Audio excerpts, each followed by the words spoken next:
I just came back from watching Kalki 2980 and I have to say it's a remarkable cinematic achievement for Telugu and for Indian cinema. It sets a whole new benchmark for sci-fi in Indian film industry. The movie starts off with a slow world-building first half and an action-packed second half, making it a must-watch theater experience. However, it does not mean that it is enough to rival the Hollywood sci-fi epics.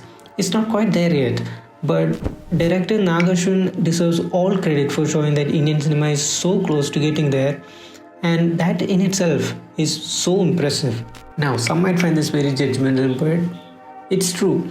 People who are giving out very negative reviews about this film, stating that it's bad and it's not worth your while, are likely to have a very pessimistic mindset, because despite all the flaws, it manages to achieve a great feat, and it is and will be a significant milestone in Indian sci-fi filmmaking.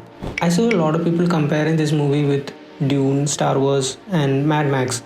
Now, the comparisons are inevitable, and it's very challenging to take such a movie without having similarities with already existing ones, because to a great extent these movies that Kalki is being compared to, all of them are to a great extent rooted in reality.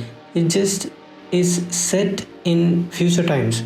Mad Max deals with resource scarcity, Star Wars with human expansion in space, Dune basically Star Wars but without robots.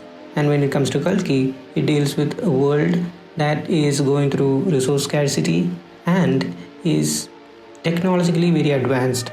And what's unique to Kalki is its link to Hindu mythology and the Mahabharata. The VFX in Kalki is fantastic thanks to the amazing job done by the VFX studios that worked in this movie, and the production quality is top notch. The set designs, the weapons, the vehicles, everything just looks fantastic, and same goes for the costume designs in this movie. One major flaw that I found in this movie was the lack of flow in storytelling. Another thing that I didn't like in this movie was the unnecessary cameos that they squeezed in. I hate it when cameos happen in a movie which does not do anything to the plot rather than take away time for meaningful storytelling.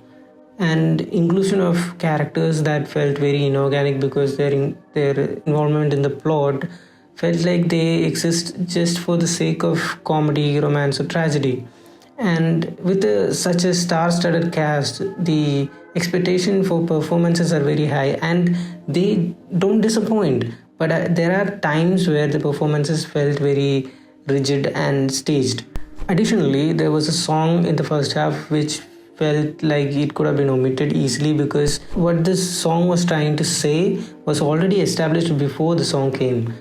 So I did not feel like there was a need for that song to be there.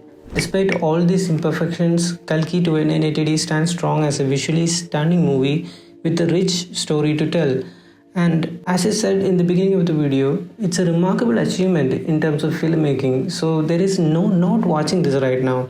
Because if you want to understand what Indian cinema is able to achieve now, you have to watch this movie. There is no escaping it. So yeah, give it a watch, because it's totally worth it and it's going to be a memorable experience for sure.